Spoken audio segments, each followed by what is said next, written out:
Hi hello dear friends, வணக்கம். Welcome to Sai சமையல். இன்றைக்கி வீடியோவில் நம்ம வந்து ஒரு லன்ச் வீடியோ தான் பார்க்க போகிறோம். ஸோ அந்த லன்ச் ரெசிப்பியில் நான் என்ன பண்ண போகிறேன்னா, சூடான வத்த குழம்பு, கேரட் பொரியல். இந்த வத்த குழம்பு மிகவும் சத்தான கேரட் பொரியல் ரொம்ப ஈஸியாக பண்ணிடலாம். இது எப்படி பண்ணலாம் அப்படிங்கிறத நம்ம வீடியோக்குள்ளே போய் பார்க்கலாம். இது ரொம்ப ஈஸியாக இருக்கும். கண்டிப்பாக நீங்கள் ட்ரை பண்ணுங்கள். வீடியோக்குள்ளே போகிறதுக்கு முன்னாடி என்னோடய சேனல் வீடியோஸ்லாம் உங்களுக்கு பிடிச்சிருந்தா சப்ஸ்கிரைப் பண்ணிவிட்டு பெல் பட்டனில் ஆளுங்கிற ஆப்ஷனை கிளிக் பண்ணிக்கோங்க. இப்போ ஒரு கடாயில் 2 ஸ்பூன் அளவு நல்லெண்ணெய் சேர்த்துக்கோங்க. நல்லெண்ணெய் சேர்த்து பண்ணால் குழம்பு இன்னமும் டேஸ்ட்டாக இருக்கும். 1/4 ஸ்பூன் வெந்தயம், ஒரு 1/2 ஸ்பூன் கடுகு, ஒரு 1/2 ஸ்பூன் சீரகம். இதெல்லாம் நல்லா பொரியட்டும். 10 பல் அளவு பூண்டு, இதெல்லாம் சேர்த்து நல்லா வதக்கி விடுங்க. இது நல்லா ஆயிலில் வதங்கினதுக்கு அப்புறம் கூடவே 2 வரமிளகா வத்த குழம்புக்கு சேர்த்துக்கலாம். பச்சை மிளகா வேண்டாம். நான் பெரிய வெங்காயம் 2 மீடியம் சைஸ் குட்டி குட்டியாக கட் பண்ணி சேர்த்துக்கிறேன். சின்ன வெங்காயம் இருந்தால் இதில் சேர்த்துக்கோங்க. சின்ன வெங்காயம் சேர்த்து பண்ணால் நல்லாயிருக்கும். வெங்காயம் வதங்கிறதுக்கு தேவையான அளவு சால்ட்டு இதெல்லாம் சேர்த்துட்டு நல்லா வெங்காயம் இந்த மாதிரி கலர் சேஞ்ச் ஆகி மொறுமொறுன்னு வதங்கி வரட்டும். கருவேப்பிலை இலைகளையும் சேர்த்துட்டு நல்லா வதக்கி விடுங்க. வெங்காயம் நல்லா வதங்கணும், அப்போ தான் குழம்பு ருசியாக இருக்கும். 2 மீடியம் சைஸ் தக்காளியை நான் மிக்சியில் பேஸ்ட் பண்ணி சேர்த்துக்கிறேன். தக்காளியில் உள்ள தண்ணியெல்லாம் நல்லா சுண்டி வரட்டும், அது வர வதக்கிக்கலாம். நல்லா வதக்கிட்டு அதுக்கப்புறம் இது கூட மஞ்சத்தூள் 1/4 ஸ்பூன், வீட்டில் அரைச்ச குழம்புத்தூள் நான் 2 ஸ்பூன் சேர்த்துக்கிறேன். உங்கள்கிட்ட சில்லி பவுடர் 1 ஸ்பூன், மல்லித்தூள் இருந்தால் 2 ஸ்பூன் கூட சேர்த்துக்கலாம். இதையும் நம்ம ஆயிலே நல்லா வதக்கிட்டு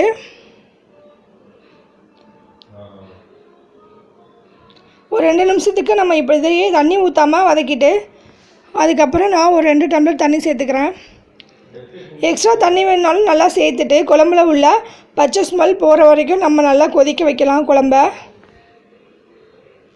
குழம்பு எந்த அளவுக்கு தண்ணி ஊற்றி நம்ம கொதிக்க வைக்கிறோமோ அந்த அளவுக்கு குழம்பு டேஸ்ட் கொடுக்கும்.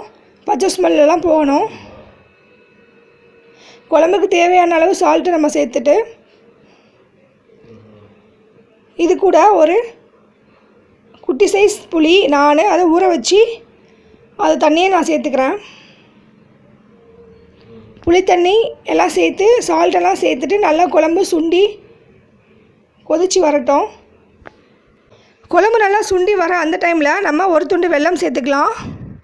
வெல்லம் எதுக்காக சேர்க்குறோன்னா, குழம்புல கசப்பு தன்மை இல்லாமல் சாப்பிடும்போது ரொம்ப ருசியாக இருக்கும். அதுக்காக இன்னொரு கடாயில் 2 ஸ்பூன் அளவு ஆயில் சேர்த்துக்கிறேன். ஆயில் நல்லா சூடானதுக்கப்புறமா 10லேருந்து 12 சுண்டை வத்தல் அதையும் சேர்த்து ஆயிலில் நல்லா பொரியட்டும். சுண்டை வத்தல் நல்லா ஆயிலில் பொரிஞ்சதுக்கு அப்புறம் இதை நம்ம சிம்மில் வச்சு கொதிக்க வச்சிட்டு இருந்தால் அந்த குழம்புல நம்ம ஃபைனலாக சேர்த்துக்கலாம். சுண்டை வத்தலாம் எப்பயும் கடைசியாக இந்த மாதிரி ஆயிலில் பொரிய விட்டு எடுத்து குழம்புல சேர்த்துக்கோங்க. ஃபஸ்ட்டே இதை நம்ம சேர்த்து குழம்பு கொதிக்க வச்சா கசப்பாக இருக்கிற மாதிரி இருக்கும் குழம்பு. ஸோ அதனால் கடைசியாக சேர்த்துக்கோங்க. இப்போ குழம்பு ரொம்பவே மணமாக ஒரு சூப்பரான சுண்டை வத்தல் குழம்பு ரெடி ஆயிடுச்சு. ரொம்பவே ஈஸியாக பண்ணிடலாம். இப்போ குழம்பு ஆஃப் பண்ணிவிட்டு மூடி வச்சிடலாம். இப்போ கேரட் பொரியலுக்கு கேரட் தோல் எடுத்து வாஷ் பண்ணி எடுத்து வச்சுருக்கேன். ஸோ இதை நான் துருவி எடுத்துக்கிறேன். கேரட் கட் பண்ணி செய்கிறத விட இந்த மாதிரி துருவி பண்ணால் குழந்தைங்களுக்கு சாப்பிடும்போது சாப்பாடு கூடயே பிசைஞ்சு ஊட்டிடலாம். இது செய்கிறதுக்கு நான் 1 ஸ்பூன் ஆயில் சேர்த்துக்கிறேன். கூடவே கடுகு பொரிஞ்சதும் ஒரு மீடியம் சைஸ் வெங்காயம் அதையும் நான் இதில் சேர்த்துக்கிறேன். குட்டி குட்டியாக கட் பண்ணி சேர்த்துக்கோங்க. பெரியவங்கள் முதல் குழந்தைங்கள் வரை குழந்தைங்களுக்கும் சரி கேரட் வந்து ரொம்பவே நல்லது. இதை அடிக்கடி நம்ம வந்து இந்த மாதிரி செஞ்சு கொடுத்தா அவங்களும் விரும்பி சாப்பிடுவாங்க.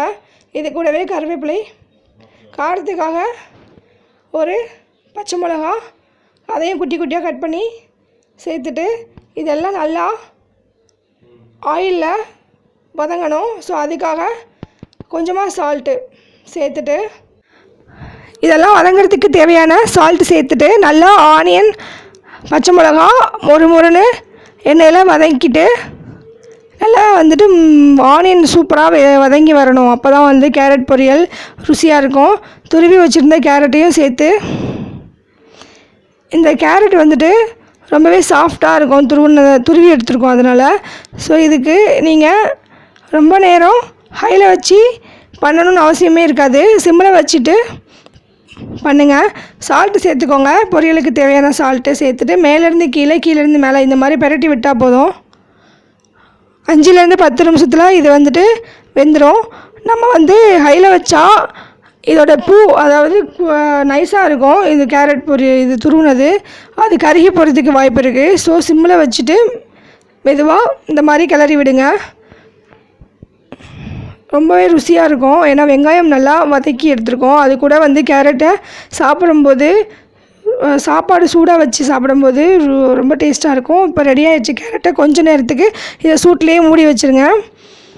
சூடான சாப்பாடு வச்சு ஒரு ருசியான வத்தக்குழம்பு, மிகவும் சத்தான கேரட் பொரியல். இதை சாப்பிட்றதுக்கு ரொம்பவே ருசியாக இருக்கும். உங்களுக்கு என்ன சமைக்கிறது அப்படிங்கிறது குழப்பமாக இருந்தால் கண்டிப்பாக என்னோடய வீடியோ உங்களுக்கு யூஸ் ஆகும். ஸோ என்னோடய வீடியோ உங்களுக்கு பிடிச்சிருந்தா என்னோடய சேனலுக்கு ஒரு குட்டியாக சப்ஸ்கிரைப் பண்ணிக்கோங்க. So thank you so much.